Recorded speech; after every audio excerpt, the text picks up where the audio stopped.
Hello, everyone. My name is Diane Gordon. I'm a freelance reporter, and thank you all for coming. I hope you enjoyed those episodes because I love this show. And if you haven't already watched the rest of it, do so immediately. Now streaming on Netflix. There's the plug. Our guest today, Keir Gilchrist, has also starred in It Follows. It's kind of a funny story. He was a series regular on the United States of Terra. He was in The Good Neighbor and Stanford Prison Experiment, just to name a few. Such a young age, such a body of work. Please welcome Keir Gilchrist.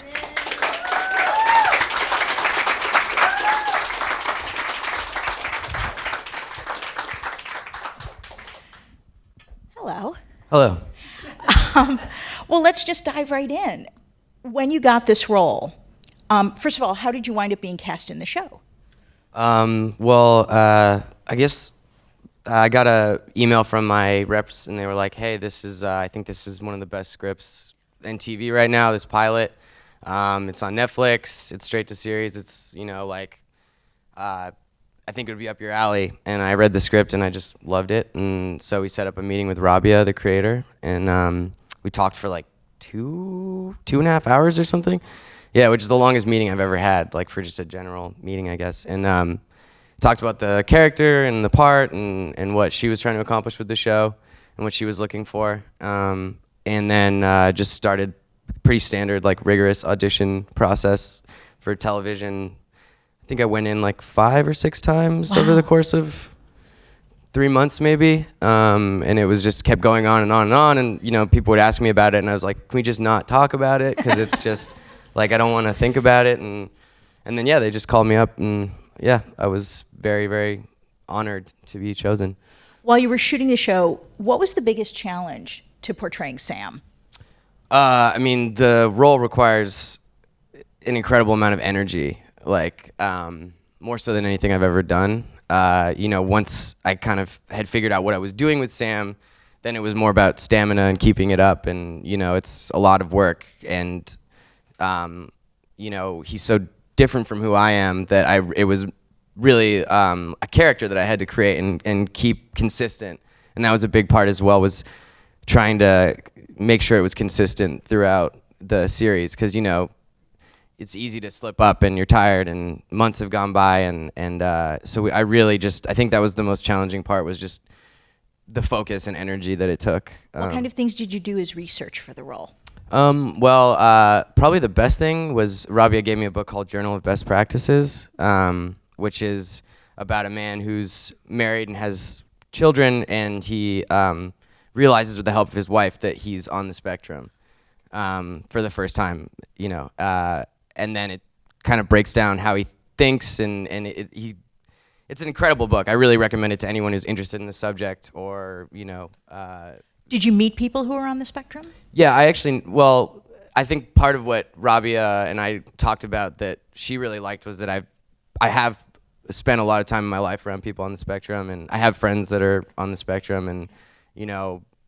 even family members. So it's like I think I had a little more just experience. It was sort of unfair for other people, I think, who maybe didn't have that, but.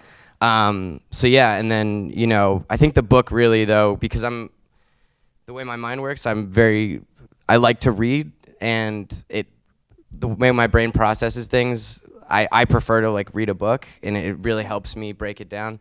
And I can go back and look over, but I also watch documentaries, and just, I really use Rabia a lot as a source too. I think it was a real cooperative effort. We worked together to really figure out where Sam was and how he should be played. So when I watched the show, I felt like it made such a beautiful point about empathy. And as an actor, a big part of an actor's job is empathy, is, kind of acting and reacting to others that they're working with. So I'm just wondering, how much did the empathy come into play when you were tackling the role?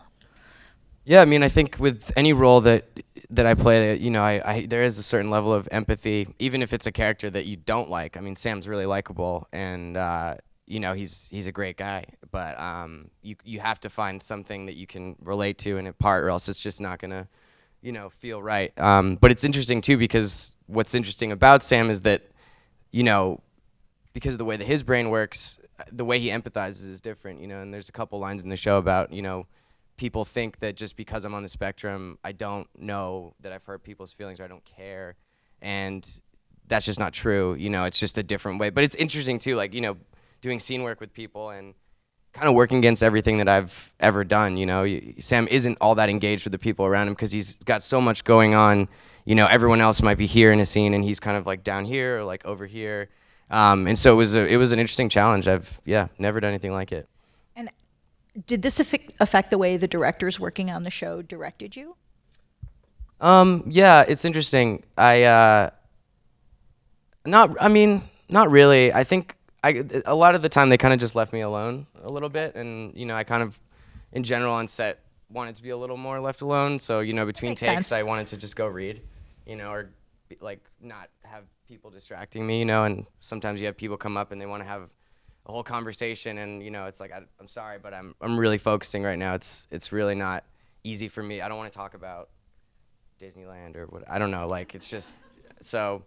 I don't know. It was interesting, but the directors were pretty great about just, you know, I think once we got through a couple episodes, they realized I kind of knew what I was doing, and and let Rabia and I kind of figure it out more so for Sam more specifically, and then that way they could focus on everything else in the world that was going on as well. I have to interject here because someone in our lovely audience had the best research question. Did you spend time with penguins to prepare for the role? Oh, yeah. Well, we got to go to the aquarium, which was really cool. Aquarium of the Pacific? Yeah, I'd never been there. Place. It was awesome, and got to pet sharks, and that was like the best day. You know, they let me off at like 11, and they were like, I was like, can I just go to the aquarium now? And they were like, yeah, go ahead. So yeah, Research. Yeah, I mean, I don't know. I didn't get like, originally we were supposed to actually be in the pen with the penguins, which I was really disappointed that we didn't get to, but it actually looks visually really cool having that weird tide glass thing. But yeah, so I didn't actually in person get to, you know, spend time with penguins, but I'm fascinated by animals and biology, and so it wasn't a huge stretch for me. Like I found everything that Sam finds interesting, I also find quite interesting. So, you know, I have a lot of stuff that I get very obsessive about. So, like history and, you know. Well, you mentioned to me a few minutes ago that your parents have always made sure that you study a lot, that you're a really good student. And do you think it seems like that's come into play in your acting career?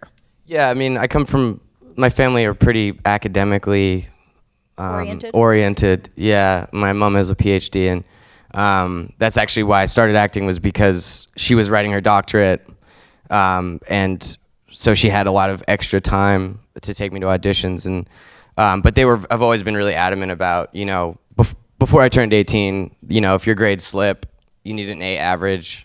Otherwise, you're done. We'll just call your agent and you'll be done tomorrow. And, you know, if we feel like your ego's getting out of hand, we'll just call them and we'll tell them you're done. You know, you're not 18, so you don't really have, you know, it's a privilege that you earn, you know, it's not like a right. And so I had to focus, and, you know, they always said, just keep your options open. This might all go away tomorrow, and then where are you going to be? You know, like, you want to be able to go to university potentially, or, you know, pursue other careers. And so it was interesting, you know, like so many parents with child actors, it's really unfortunate, but, you know, the second that someone says, hey, you know, you can get your kid emancipated, and then they can work however many hours, and they don't have to do school on set, and your chances of getting hired are much higher. You know, my parents did not like that idea. I ended up getting emancipated months before I turned 18, only because it's kind of a funny story. I wouldn't have been able to work the right amount of hours, and I was already done school, but even that they didn't like. I remember my mom was like, I don't like the idea of you being emancipated, you know, but at the time I was like, I'm done school, I just need this to be able to work. Did you do anything rebellious once you were emancipated? No, okay. I was like, you know, they were still didn't. there, like, you know, I think I asked them to stop coming to set every day with me, but I still had to come home, and they were there at the end of the day. But, you know, they've just always, you know, I don't come from a acting show business background. Family. No, my family's not like that. And they, you know, the idea of their kid being a child actor, I know made them my parents very nervous. You know, you hear all the stories about all the terrible stories. And, you know, so they just really kept me grounded. And I'm very, very thankful that they, you know, did that. Because I grew up with a lot of kids that are not in a good place now because their parents were more concerned with making a their buck. success, yeah, and the money than their well-being as a person, you know. I was also really interested because we were talking about sort of, I guess it was really about work-life balance and about having a life and how that comes into play in your acting. Can you tell that? Yeah. Can you share that with the audience? Yeah. You know, I get a lot of like younger actors. Even last night, actually, I had this high school kid was I was at a show and he was, you know, saying he wants to be an actor and was asking for advice. And you know, I don't know about telling you what school to go to. I didn't like study. I'm not like, I don't know. I don't do like techniques. I don't know like Meisner. I don't know any of that stuff. But I was like, the most important thing in my opinion is just, balance out your life. You know, don't make this everything. You know, there's other things in the world, and you know, you got to go have adventures, learn. I mean, like example of that is when I finished on the United States of Terra, and I was 18, and I had been working, you know, all through high school, and I was getting burnt out and frustrated, and you know, hadn't had a lot of. It was all I knew basically. I'd grown up on set from age 10, and so you know, I took time off, and my reps were great enough to let me do so, and I took off a summer, and I just went and did the WWOOF program, which is a really cool. What's that? It's willing workers on organic farms, and they basically just for a $50 for a year membership, they get you in contact with organic farms, and you can go and you work 5 days a week for them and just learn everything they can teach you. And so I worked on farms all summer, and was that here in California or somewhere no, I did it in else? British Columbia. Wow. Because I wanted to go somewhere really rural, and I did. I went to a place, a sheep ranch that was the most remote place. It was basically in the Yukon territory, and Did you embrace the culture shock?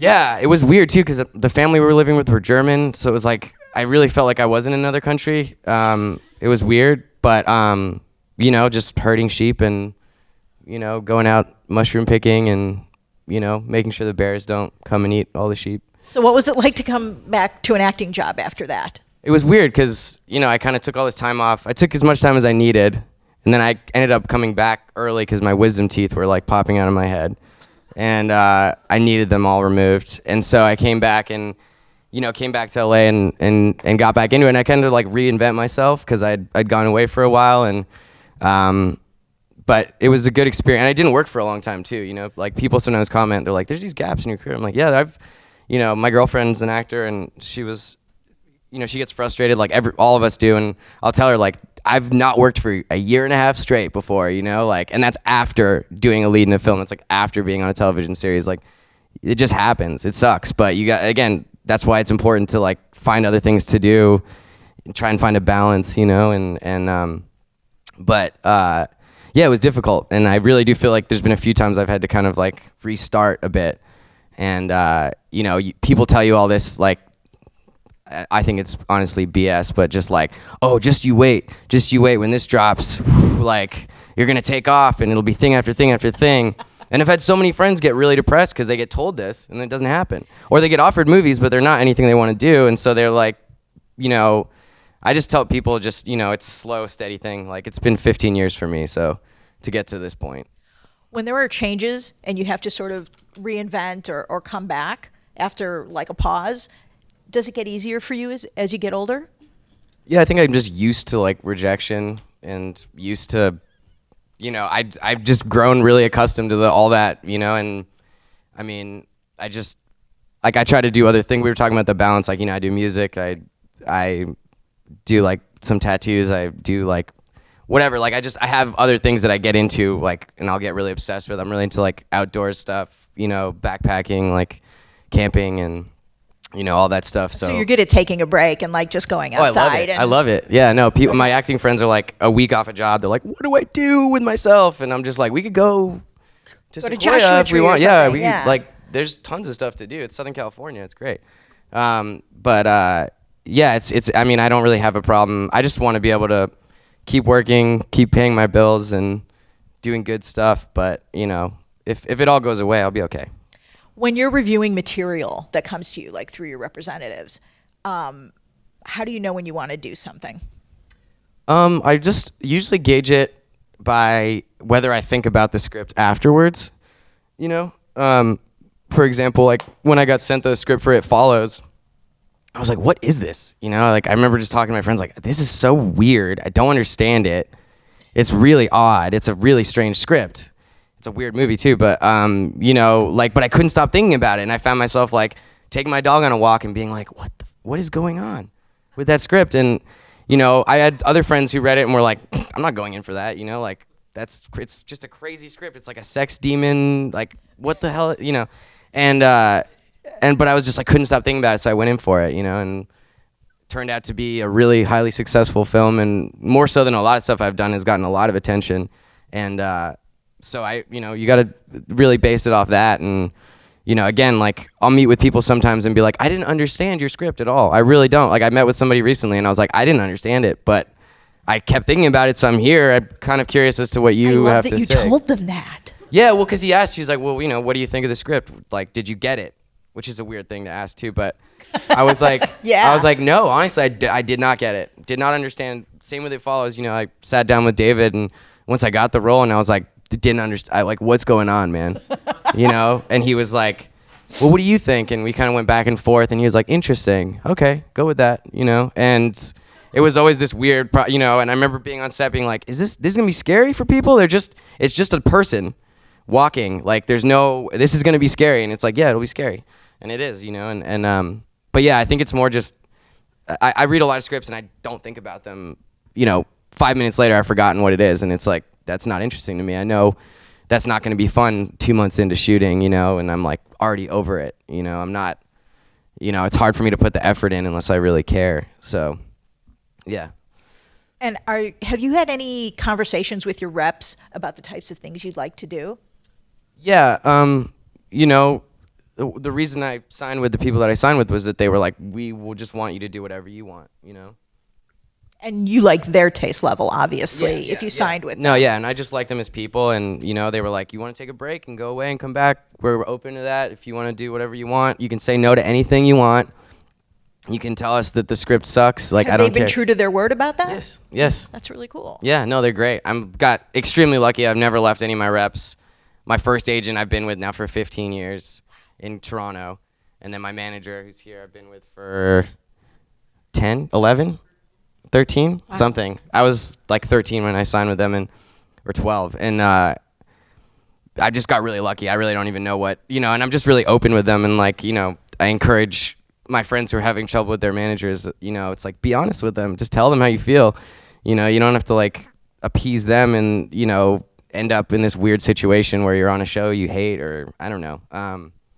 It's different for different people. That's great advice. Yeah, I just like, along with general, don't believe the hype. I think you're giving your friends some very sound advice. Yeah, well, it's like, because we all go through the same things, you know, and it's, you know, it's funny how competitive people are, and like, they just, it's, you know, I've said to my friends, like, the ideal for, you know, I have some friends that I've had in my life who seem to just want everything for themselves, and they get jealous when another friend of ours gets something, and it's like, wouldn't the best possible scenario be that at some point all of us are successful, all of us are working, maybe even with each other, no one's worried about paying rent, nobody hates themselves, like, to me, like, let's just work together, you know? I don't understand why, like, I don't care if somebody gets something over me. I'm stoked, you know, I'm glad it's my friend instead of somebody I don't like, you know? So it's like, it's just weird to me. I just, the competitiveness is silly. It's, you know, and we should all work together. And I'm really lucky too to have like come down here with a couple of friends from Toronto, and we're still here. Like my buddy Devin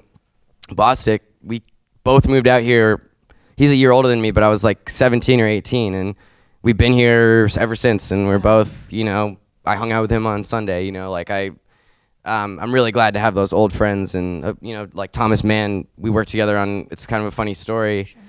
I think I was 17, and now we still hang out all the time, and, you know, so, and we've gotten to work together multiple times as well, so.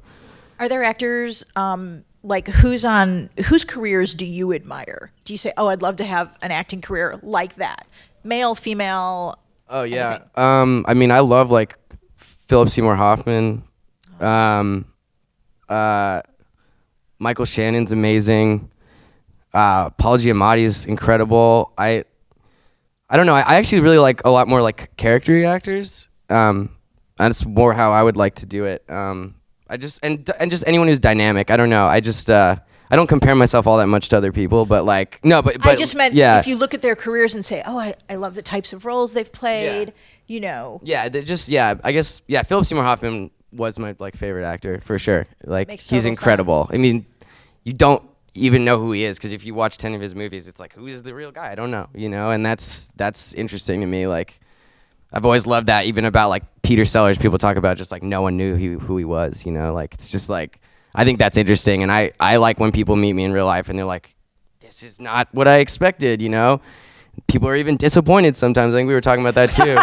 You know, people who love Atypical and then they meet me and they're like, oh, like you're in a death metal shirt and like like smoking a cigarette with a dog out in the park. It's like, yeah, it's, you know, I'm glad that I feel like that happens just because the public often thinks if you're a good actor, they think you're just like the person you've portrayed. Yeah, I understand that's hard to like maybe, you know, rationalize. I feel like it's almost a backhanded compliment. No, it is, yeah. And mostly people are, some people are stoked. You know, I meet kids and they're like, oh man, like you like death metal? Me too.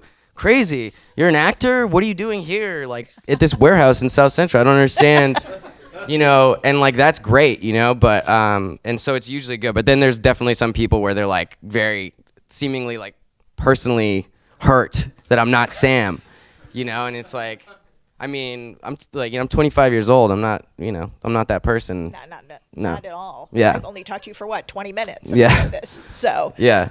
And what kind of stuff do you like to watch? What are your tastes in TV, movies? What do you like to watch? I love. What's the last movie I love? I really loved Good Time. Good Time with I did not see that. It was. What that? Pardon? Yeah. He's great in that movie. That movie was awesome. That was cool. Okay. It was really interesting. I do love TV too. One of my I was just rewatching The Nick with Clive Owen right now. Fantastic. It's an insanely good show. It's only 2 seasons. I'm a big fan of Peaky Blinders. Oh yeah. Big fan of. I do watch a lot of stuff, but I'm like very random. I'm not somebody who feels like they need to see like all the Oscar noms or whatever movie That's this fair. year. Like I have friends who just make it a point, and it's really cool to go and make sure they see everything in a given year. But I'll kind of just random things will pique my interest, and I don't know. And coming back to Atypical, I will speak only for my own, but I have a feeling other people feel this way too. It really affects you on an emotional level. And what was your biggest emotional takeaway from the show? Well, it's funny. I was talking to Rabia after we finished, and I was like, "Oh, I started seeing someone," and I'd been single for 2.5 years before that. And I was like, "I started seeing someone." She was like, "What? You started seeing someone? I thought you were super negative about relationships and whatever." And I was like, "I think you like subconsciously opened me up to it. Like, I think just working on your show and reading your scripts, like, it made me want to open up to like the possibility and like let myself get possibly destroyed." So like, you know, because like that's what I used to. Before that, I would refer to it like my friends like, "Oh, I'm in a new relationship," and I'm like, "Oh, you decided to get destroyed." That's not very nice, but I do that stuff like that. And yeah. So and then you know we're still together now. I met her on the show too, but yeah. So I mean maybe that because I think ultimately the show's about love and acceptance and Very much. you know it's that's probably the thing I took away the most. I don't know. That's a good answer. Oh no, anything's a good answer. Okay. And you were saying you go back to work in February of next year for season apparently 2? February, March. So we're gonna do 10 episodes this time. Oh, good. Instead of 8. Couple So, more. Yeah, That's great. Yeah, I think it'll be. We could use a little more time with the fam. And the other project I wanted to ask you about was the Duplass Brothers Room 104 for HBO, and you were in the Red Tent episode Yes, of that. yeah. And that must have been a very different sort of experience. And I was wondering if you could just talk a little bit about it. Yeah, no, that was funny how that happened. It was I was about to start Atypical. Like I think in 3 weeks we were supposed to start the first episode, and I was like at a pool hall, and then Ryan Fleck called me, who had directed. It's kind of a funny story, along with Anna Boden. He also did Half Nelson, Sugar, Mississippi Grind. It's highly talented. My favorite directors probably that I've ever worked with. They're just like awesome power team. Like they really professional, great people. So he called me and he's like, "Hey, what's up?" I was like, "Hey, it's been a few years. How are you doing?" And he was like, yo, I got a favor to ask. I was like, yeah. He's like, do you want to do this thing? It's like a Duplass Brothers. It's Room 104. They explain the whole situation. It's like different directors. And he's like, our lead just fell through. And, you know, we couldn't really think of anyone else. You're way too young. The character's 29 as written. But, like, we think you could do it. And I was like, oh, yeah, that sounds great. When do you want to do it? They're like, well, we're starting on Monday. And it was Friday. And that was a very intense episode. Yeah, or maybe it was Thursday. And I was like, oh, okay, well, let me see if Netflix is okay with that. And so Netflix said, yeah, you can do it. And then there was like a bunch of stuff that happened. Then I realized my work permit was like messed up. It was a horrible feeling. It's like, oh no. Like, it was just this weird thing, but it came together. We rehearsed all weekend because it's basically a play, you know, it's one set in one room, 2 people. And so we just rehearsed it. Hugo, who plays the air conditioner repairman, incredible actor, rehearsed at his house and just like blocked it out because it's literally like a play. It's just you have to be. There's so many props. Watching it gives me a headache. Watching it back because I'm like, oh my god, it was so much stuff to remember. And we shot it just like in order, one room, so it felt like a play. And we shot it over 3 days. And yeah, I'm really proud of it. And it was before the election, and I think it's interesting, like, now, because we didn't know which way it was going to go, and yeah, it's interesting. It's an intense episode. It was really good. Yeah, check it out if you guys haven't. It's you can watch that on HBO Go or HBO Now if you subscribe to any of those services. What first, from the audience, what first inspired you to be an actor? I don't know. I mean, my mom always said, like, I was always like performing at home. I don't know. And like, you know, they used to call me a ham a lot. And then, but she was really shy. And so she put me in an acting class just so I wouldn't have public speaking, like, fright about it. And so she put me and my brother in like an acting class at the community center near my house. And then I didn't know what I was like 10 years old. And then the teacher was like, hey, there's an open call for the Series of Unfortunate Events movie. Would you want to go? I was like, what does that mean? Cool. And so like I went.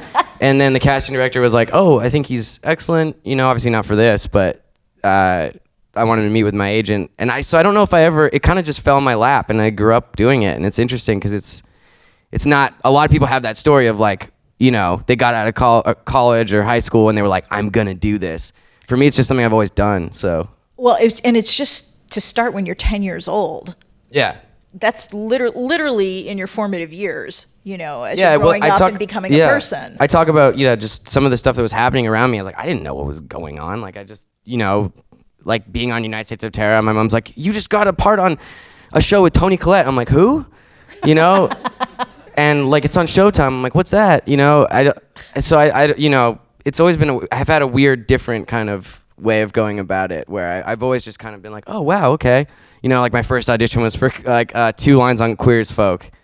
And my dad was like, remember, it's all about rejection. You might not get it. You might go on 1 million auditions and, you know, never get one. And then like booked it. And I was like, look, I did. And he was like, damn. Like, he literally was like, he was mad. He was like, damn it. I wanted him to not get the first couple.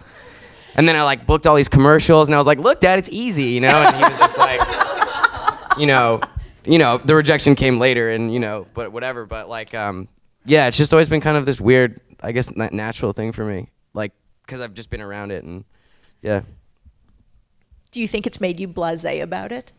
At times, yeah. I've struggled with, you know, being, and I have a lot less, you know, I'll have people come to set sometimes and they're just like, oh, wow, like, look at all this. Like, this is amazing. Just love being on set, man. Love being on set. So cool. And I'm just like, yeah, that's great. I'm stoked that you're stoked. I'm really tired right now, though. You know, and like, or, you know, there's a little of the magic's gone. Because it's like The Office for you. Yeah. It's like no, it feels like work. Office. Yeah, it does. It's, you know, there's very few times.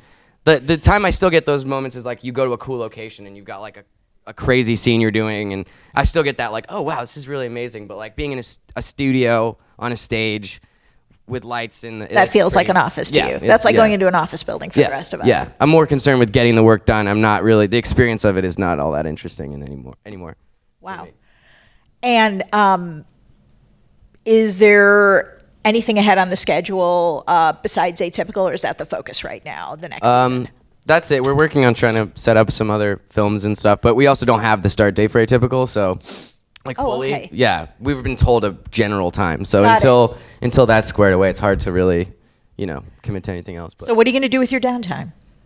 just Besides the holiday madness? yeah, I'm gonna go home visit, but just I put out a demo with one of my bands, and so we're gonna try and tour on that a little bit, and get it out there, and yeah, just music stuff. So basically, yeah. Wow.